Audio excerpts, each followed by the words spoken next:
ஒரு சினிமாவுக்கு தேவையான ஸ்டோரியை செலக்ட் பண்ணுறதுல நிறைய மெத்தட் இருக்கு. முழுவதும் கற்பனையான கதை, கொஞ்சம் உண்மையோடு கலந்த நிறைய கற்பனைகள், பாதி கற்பனை பாதி உண்மை, முழுவதும் உண்மையான சம்பவங்களை அடிப்படையாக கொண்ட கதைகள் என சினிமாவில் நிறைய வெரைட்டிஸ் இருக்கு.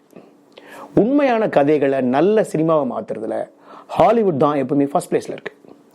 Zodiac, Titanic, catch me if you can மாதிரியான சினிமாக்கள். இந்தியாவை பொறுத்த வரைக்கும் மலையாள இண்டஸ்ட்ரி ரியல் ஸ்டோரிஸை ரொம்ப நல்ல சினிமாவை எடுத்து அசத்தியிருக்காங்க.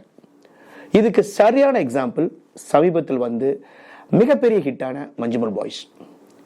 காதல், சுதரங்க வேட்டை, தீரன் அதிகாரம் 1, அசுரன், சிவகார்த்திகேயன், சாய் பல்லவி நடிச்சு மிக சமீபத்தில் ரிலீஸ் ஆன அமரன் மாதிரியான தமிழ் படங்கள். 2023ஆம் வருஷம் தமிழ்நாட்டை மட்டும் இல்லாம ஒட்டுமொத்த இந்தியாவையும் அதிர வச்ச ஒரு செக்ஸ் கிரிமினல் சைக்கோவுக்கு நாகர்கோயில் மகிழா கோர்ட்ல ரொம்ப சரியான பனிஷ்மெண்ட் கொடுத்தாங்க.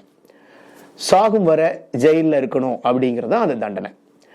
இந்த கொடூரமான குற்றவாளியோட பேர் தான் நாகர்கோவில் காசி. இந்த உண்மையான கதையை பேஸ் பண்ணி ஒரு தமிழ் சினிமா வந்திருக்கு. ரொம்ப ரொம்ப பயங்கரமான சிக்கலான இந்த கிரைம் த்ரில்லரை ஒரு சினிமாவாக எடுக்காம ஒரு டிவி சீரியல் மாதிரி எடுத்து வச்சிருக்காங்க. சன் டிவி, விஜய் டிவி சீரியல்களோட போட்டி போடுற அளவுக்கு இந்த சினிமா இருக்கு. என்ன ஒரு வித்தியாசம்னா, அந்த சீரியல்களை எல்லாம் நீங்க வருஷ கணக்கா பார்க்கலாம்.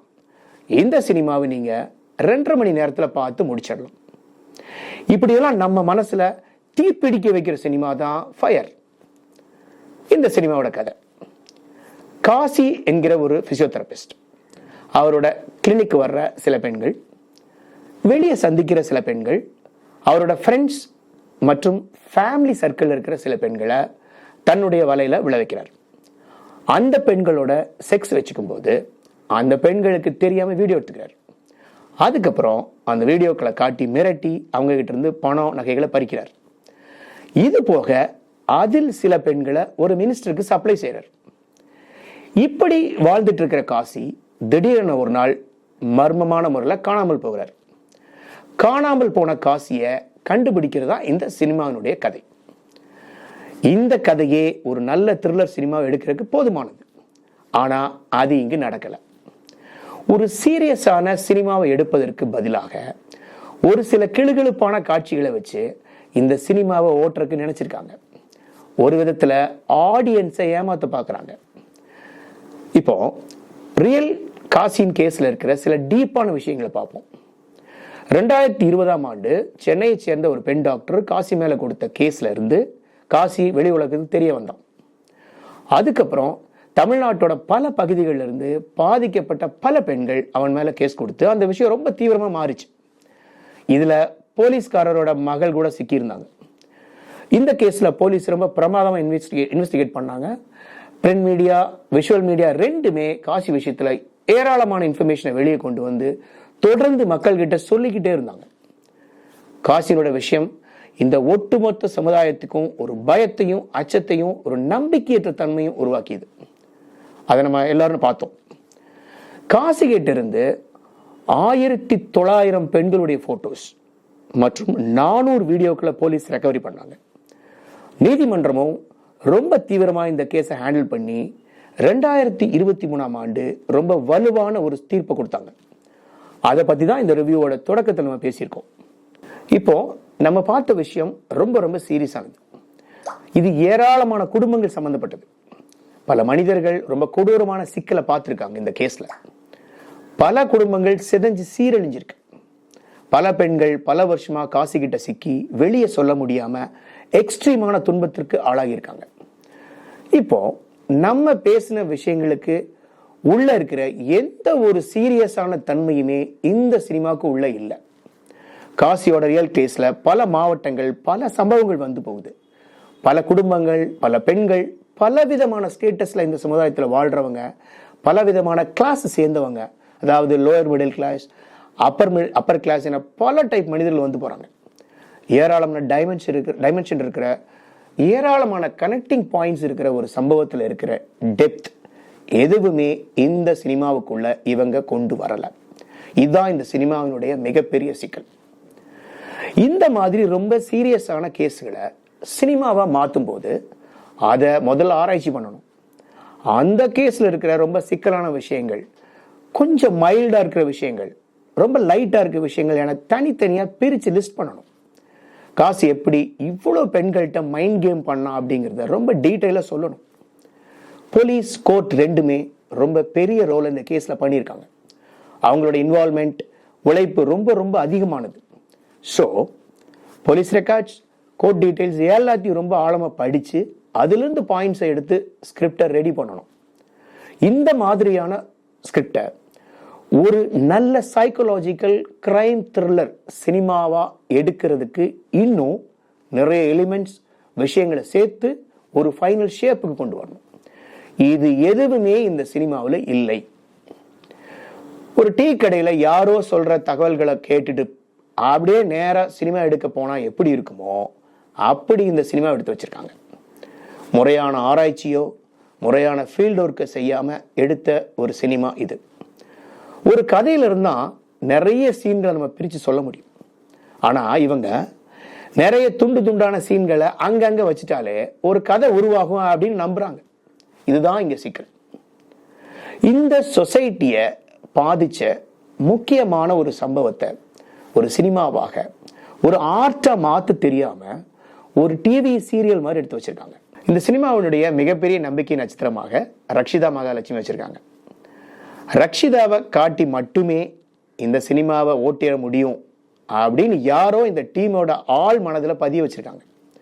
இது போக பெண்களுக்கு ஏற்பட்ட பாதிப்புகளை காட்சிகளில் சரியா சொல்லாம அவங்கள கிளாமராகவும் கொஞ்சம் செக்ஸியாகவும் காமிச்சா போதும்னு நினைச்சிருக்காங்க. சாந்தினி, காயத்ரி, சாக்ஷி அகர்வால் கேரக்டர்லாம் இப்படிதான் இருக்கு. பெண்களுக்கு ஏற்பட்ட பாதிப்பை வெறும் டயலாக்ல சொல்லிட்டு காசியினுடைய செக்ஷுவல் சைக்கோத்தனங்களை தான் காட்சியா காமிக்கிறாங்க. இது ஆடியன்ஸை நம்ப வைக்கிறதுக்கான ட்ரிக்னு நினைச்சுக்கிட்டு பண்றது நெகட்டிவா மாறி இருக்கு. ஷப்னாஸ்மி, நந்திதா தாஸ் நடிச்ச ஃபேமஸ் சினிமாவான ஃபயர் டைட்டில் இதுக்கும் வச்சிருக்காங்க. இதுவும் ஒரு ட்ரிக் தான்.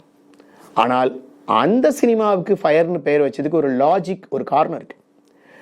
இந்த சினிமாவுக்கு ஃபயர் பேர் வச்சதுக்கு காரணமே ரசிகர்களை தூண்டி விடுறதுக்கு தான். இந்த ஒட்டுமொத்த சினிமாவுமே நெகட்டிவ் அப்ரோச்சுக்கு போனதுக்கு காரணமே இதுதான். நிறைய சீரியல் ஆர்டிஸ்ட் நடிச்சிருக்கிற இந்த சினிமாவில் இவங்கெல்லாம் உண்மையான சீரியல் ஆர்டிஸ்டாகவே நடிச்சிருக்காங்க.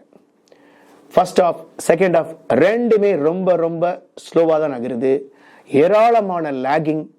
ஒரு சைக்கலாஜிக்கல் த்ரில்லர் மூவியை எக்ஸிக்யூட் பண்ண தெரியாம திணறி இருக்காங்க. ஸ்கிரிப்ட், ஸ்கிரீன் பிளே ரெண்டுமே ரொம்ப ரொம்ப வீக்காக தான் இருக்கு. Acting, music, background, songs, location, scene sequence, editing எல்லா டிபார்ட்மெண்ட்டுமே ரொம்ப சுமாராக தான் இந்த சினிமாவில் ஒர்க் பண்ணியிருக்காங்க. இந்த சினிமாவின் டைரக்டர் JSK சதீஷ் தான் சினிமா முழுக்க போலீஸ் இன்ஸ்பெக்டர் வரார். இந்த கதையோட சீரியஸ்னஸ் புரியாம இவர் முக்கிய கேரக்டர்ல நடிச்சது தான் இந்த சினிமாவின் மிகப்பெரிய சிக்கலே. போலீஸ் மற்றும் கோர்ட் மிகப்பெரிய ரோல் பண்ணியிருக்கு இந்த கதையில. இவரே கடைசியில காசியை கொலை பண்றாரு. இவருக்கு முதல்ல போலீஸ் டிபார்ட்மெண்ட், கோர்ட் அப்படின்னா என்னன்னு புரியலன்னு நினைக்கிறேன்.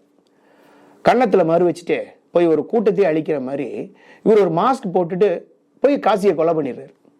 அநேகமா இவர் நிறைய எம்ஜிஆர் படங்களை பார்க்குற எம்ஜிஆரோட தீவிரமான ரசிகராக தான் இருக்கணும். ஒரு சினிமாவில் மேக்கிங் என்பது மிக மிக முக்கியமான விஷயம்.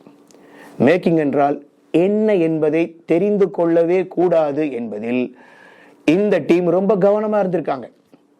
இந்த பிடிவாதம் தான் ஆடியன்ஸ் ஆன நம்ம ரொம்ப டார்ச்சர் பண்ணிருச்சு.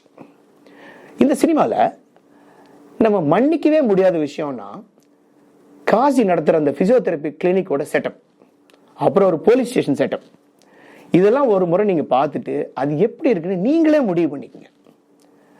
மொத்தத்தில் இந்த சினிமாவிற்கு ஃபயர் என்று பெயர் வைத்து அதில் 2 பாட்டில் தண்ணி எடுத்து ஊற்றிட்டாங்க. மொத்தத்தில் ஒரு உண்மை சம்பவத்தை எப்படியெல்லாம் சினிமாவாக எடுக்கக்கூடாது என்பதற்கு இந்த படம் ஒரு பாடம். மொத்தத்தில் சினிமா என்ற பெயரில் வெளிவந்திருக்கும் ஒரு டிவி சீரியல் தான் இது. இந்த சினிமாவில் இறுதியில் பெண்கள் எச்சரிக்கையாக இருக்க வேணும் என்று ஒரு மெசேஜ் சொல்கிறாங்க. அது உண்மையிலே ரொம்ப தேவையானதான் நம்ம வாழ்கிற சொசைட்டிக்கு. ஆனால் அதை சொல்றதுக்கு இப்படி ஒரு சினிமாவை எடுக்க வேண்டிய அவசியமே இல்லை. அதுக்கு பதிலாக ஃபேஸ்புக், வாட்ஸ்அப், ட்விட்டரில் ஒரு மெசேஜ் அனுப்பியிருந்தாலே அது நம்ம வாழ்கிற சமுதாயத்திற்கு போதுமானது. இந்த சினிமா முழுக்க நடிப்போட எந்த ஒரு அளவுமே தெரியாமல் இன்ஸ்பெக்டராக வரும் ஜே.எஸ்.கே. சதீஷ். இந்த சினிமாவில் எஸ்ஐயா வரும் தமிழ் என்ற பெயரை உச்சரிக்க தெரியாமல் தமிழ்னு கூப்பிட்டு படம் முழுக்க ஒரு காமெடி பண்றாரு. பாலாஜி முதலில் டயலாக் டெலிவரி எப்படி செய்யணும்னு தெரிஞ்சுக்கணும். பாடி லாங்குவேஜ், ஃபேஷியல் எக்ஸ்பிரஷன் எல்லாம் நிறைய அவர் இம்ப்ரூவ் பண்ணிக்க வேண்டியது இருக்கு. இந்த சினிமாவை பற்றி நம்ம இவ்வளோதான் இங்கே பேச முடியும். பெட்4 சினிமா சேனலை நீங்கள் லைக் பண்ணுங்கள், உங்கள் சர்க்கிளில் ஷேர் பண்ணுங்கள், சப்ஸ்கிரைப் பண்ணுங்கள். மீண்டும் அடுத்த சினிமா ரிவ்யூவில் சந்திப்போம். தேங்க்ஸ்.